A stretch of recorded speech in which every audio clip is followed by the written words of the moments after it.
आज हम आपको ले चलेंगे हरिद्वार के कलश मंदिर में। कलश यानी कि इसके बाहर से बना हुआ है एक बहुत बड़ा कलश और यहाँ पर प्रवेश करते ही मिल जाते हैं अपने सभी भगवानों के दिव्य स्वरूप। और ईश्वर के इन दिव्य स्वरूपों को देखकर मन बड़ा प्रसन्न हो जाता है। इसी मन को प्रसन्न करने के साथ साथ हमने सोचा कि क्यों ना आपको भी यहाँ ले चलते हैं और जिन्होंने इसकी नींव रखी उनके दर्शन भी करवा लेते हैं। तो शुरू में दर्शन हो जाते हैं हनुमान जी का। और यहाँ पर सबसे पहले हम देखते हैं कैलाश पर्वत को। कैलाश पर्वत के इन विहंगम दृश्यों को देखने से मन को तो आनंद मिलता ही है, साथ ही मन बड़ा प्रफुल्लित हो जाता है। अंदर जाने का मन करता है, पर्वत की श्रृंखलाओं को देखने का मन करता है। तो गुजरना पड़ता है एक गुफा से, और गुफा भी ऐसी भूल भुलैया वाली कि पता नहीं कितनी दूर और कहाँ खो जाए। काफ़ी आगे बढ़ते और चलने से ऐसा प्रतीत होता है कि हम कैलाश पर्वत की इन गुफाओं में कहीं खो चुके हों। काफ़ी अद्भुत इन नज़ारों से गुजरकर मन में एक रोमांच तो पैदा होता ही है, क्योंकि हम हरिद्वार आए हैं और हरिद्वार में ही अगर हमें कैलाश के दर्शन हो जाए तो इससे बड़ी बात किसी भी भक्त के लिए क्या हो सकती है। ऊपर चोटी शिखा दिखती हुई और आगे भी छोटी पर्वत श्रृंखलाएं दिखकर मन और कौतूहलित हो जाता है। मन करता है कि चोटी के ऊपरी सिरे पर जाया जाए, पर रास्ता तो कहीं और था। फिर से गुफाएं नजर आती हैं और चल पड़ते हैं इन गुफाओं में भगवान के दिव्य स्वरूप और दिव्य दर्शन को करने के लिए। यहाँ पर आने के लिए आपको आना पड़ेगा हरिद्वार से 5 से 7 किलोमीटर दूर सप्त सरोवर मार्ग पर, और यहीं पर ये कलश मंदिर है। इसके अंदर आप अपना दान वान कर सकते हैं। इसमें ये भी लिखा है कि आप 1 रुपया एक दिन के हिसाब से दान कर सकते हैं। कोई कंपलसरी नहीं, ये आपकी इच्छा है। और यहाँ पर दर्शन हेतु आपको एक छोटी सी पर्ची कटवानी होगी।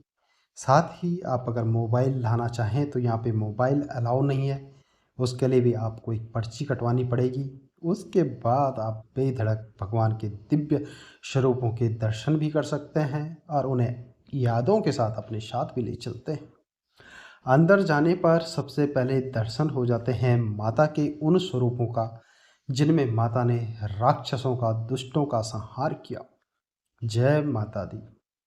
तो इन दर्शनों को करके हम धन्य हो जाते हैं और उसके बाद हो जाते हैं यहाँ पर दर्शन 108 शालिग्राम के।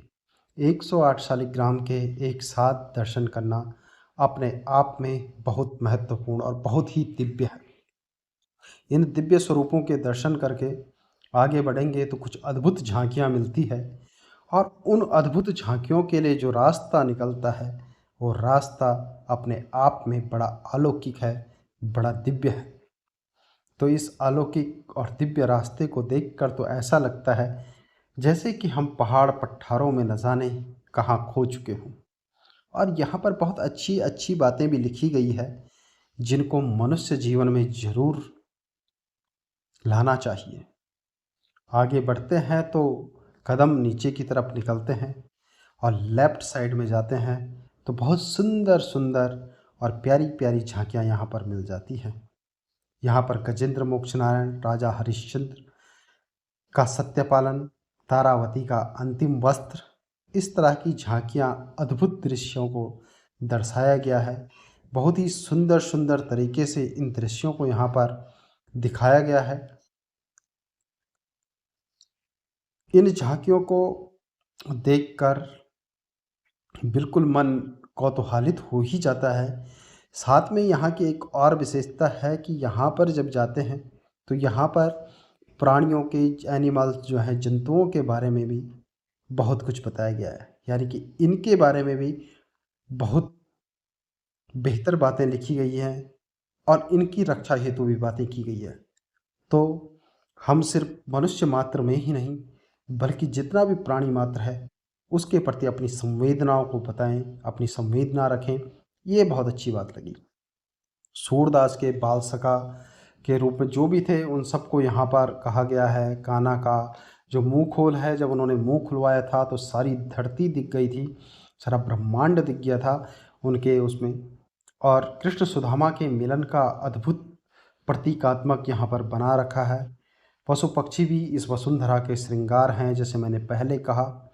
तो ये सारी चीज़ें यहाँ पर बताई गई है। श्रवण के वियोग की यहाँ पर घटना को दर्शाया गया है, बहुत ही सुंदर चलचित्र के रूप में, एक झांकियों के रूप में यहाँ पर रखा गया है। वशिष्ठ के यहाँ शिक्षा ग्रहण करते हुए यहाँ पर बता दिया गया है, दशरथ के बारे में बता दिया गया है। तो बहुत सुंदर सुंदर और अद्भुत झांकियों को यहाँ पर रखा गया है। इन झांकियों को देखकर पूरी रामायण, कृष्ण लीला, महाभारत सब याद आ जाती है। सबरी के प्रेम के वशीभूत श्री राम को यहाँ पर दर्शाया गया है। तो आपने देखा होगा, श्री राम के बारे में आप जानते ही होंगे। तो ये सारी अद्भुत झांकियाँ यहाँ पर आपको मिल जाएंगी। हरिद्वार अपने आप में धार्मिक क्षेत्र तो है ही, लेकिन इस धार्मिक क्षेत्र में बहुत सारी चीज़ें, बहुत सारे मंदिर और मठ हैं जिनके दर्शन करने बहुत ज़रूरी हैं। क्योंकि इन जगहों पर दर्शन करने से आदमी कुछ समय के लिए अपनी सारी समस्याओं को भी भूल जाता है और साथ ही उन सब बातों को भी समझ लेता है जो मनुष्य मात्र के लिए बहुत ज़रूरी है। और इस जीवन में आगे बढ़ने के लिए भगवत गीता, श्री रामचरितमानस, रामायण, इन सब चीज़ों का बहुत बड़ा महत्व है। तो इन सब बातों का यहाँ पर दर्शन हो जाता है और बहुत ही सुंदर अद्भुत आकृतियों में ये सब यहाँ पर बनाए गए हैं। तो जो कलश मंदिर है, इसके अंदर ये सारी चीज़ें आपको मिल जाती हैं। बहुत ही सुंदर, प्यारा और पवित्र ये मंदिर यहाँ पर बनाया गया है और अद्भुत झांकियाँ यहाँ पर दर्शाई गई हैं। तो आप कभी भी हरिद्वार आते हैं तो आप ज़रूर इन झांकियों के पास आइएगा, इन मंदिरों में आइएगा, दर्शन कीजिएगा। कोई ज़्यादा वक्त नहीं लगता है, आप एक ही दिन में सप्त सरोवर रोड पर बने जितने भी मंदिर हैं सबके दर्शन आप कर सकते हैं। और कोई बहुत बड़ा बजट भी नहीं है, बस 5-10 रुपये, 20-21 रुपये प्रत्येक जगह का बजट है और प्रत्येक जगह का एंट्रेंस है। तो आप इन सब चीज़ों को बड़े प्यार से देख सकते हैं। और यहाँ पर ये गुफाएं हैं, ये गुफाएं बिल्कुल आदमी को खो देती है, पता ही नहीं चलता यहाँ जाना है कि वहाँ जाना है। और इन गुफाओं के अंदर भी बहुत सारी प्रतिमाओं को रखा गया है। नव दुर्गा के भी दर्शन आपको यहाँ पर करने के लिए मिल जाएंगे और बहुत सुंदर सुंदर अद्भुत है। ये वट वृक्ष है, तो इस वट वृक्ष में कहा जाता है कि जो भी अपना धागा बांधता है और वो जो मन्नत करता है वो मन्नत पूरी हो जाती है। तो हमने भी अपने नाम से एक धागा बांध दिया है और बांधने के बाद चलेंगे आगे और यहीं से मंदिर का मुख्य प्रवेश द्वार फिर दोबारा से आ जाता है। आगे बढ़ने पर फिर इस तरह की ये जो अद्भुत गुफाएं हैं, इन गुफाओं से ही बाहर आना होता है। लेकिन हम यहाँ पर देखते रहते हैं कि कहाँ जाएं, कहाँ से बाहर जाएं, पता ही नहीं चलता। तो ऊपर सीढ़ियाँ लगी है, तो सीढ़ियों से ऊपर जाएंगे तो यहाँ पर हमें मिल जाती है, शिव जी के दर्शन हो जाते हैं, शिव जी की मूर्तियाँ मिल जाती हैं। तो भोले बाबा की भी जय हो। और इसके बाद इन अद्भुत नज़ारों से बाहर निकलने का मौका होता है, तो ये आप ढूंढते रह जाएंगे। लेकिन अंततः आपको गुफाओं से निकलते हुए आप बाहर का रास्ता भी आपको मिल ही जाएगा। उम्मीद है आपको ये छोटी सी वीडियो बहुत पसंद आई होगी। अगर वीडियो पसंद आई है तो इसको लाइक, शेयर, कमेंट्स करना ना भूलें। कमेंट्स में ज़रूर लिखिएगा हर हर गंगे, नमामि गंगे, ओम नमो शिवाय, जय श्री राम। तो मिलते हैं फिर एक और नई वीडियो में। तब तक के लिए आप सभी लोगों का तहे दिल से धन्यवाद। नमामि गंगे, हर हर गंगे, जय हो गंगे, जय माँ गंगे।